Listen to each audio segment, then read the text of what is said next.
నేల రాలిన మహావీరుడు ఓటమి ఎరుగని దిగ్గజంగా కొనసాగి సొంత గ్రామానికి యజమానికి కీర్తి ప్రతిష్టలు సంపాదించిన ప్రసిద్ధ వృషభం శివైక్యం చెందింది.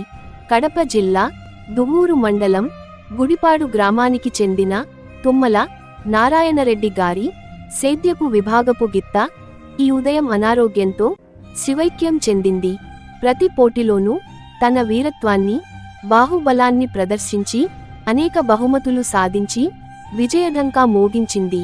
సేద్యపు విభాగంలో హెవీ కాంపిటీషన్ గిత్తగా తనకంటూ ఒక బ్రాండ్ను సంపాదించి అనేక మంది అభిమానులను సంపాదించుకున్న ఈ గిత్త మరణవార్తతో సొంత గ్రామమైన గుడిపాడులో విషాదఛాయలు అలుముకున్నాయి. ఈ గిత్తను ఒక ఎద్దుగా కాకుండా వారి బిడ్డలా సాదుతున్న నారాయణరెడ్డి గారి కుటుంబ సభ్యుల రోదనలు మిన్నంటాయి. ఈ గిత్త ఆత్మకు శాంతి కలగాలని కోరుకుంటూ నారాయణరెడ్డి గారి కుటుంబానికి మనోధైర్యాన్ని కలిగించాలని కోరుకుంటున్నాను. మా తండ్రి సూర్యుడా, మా నిండు చంద్రుడా, గ్రహణం నిన్ను తాకెనా,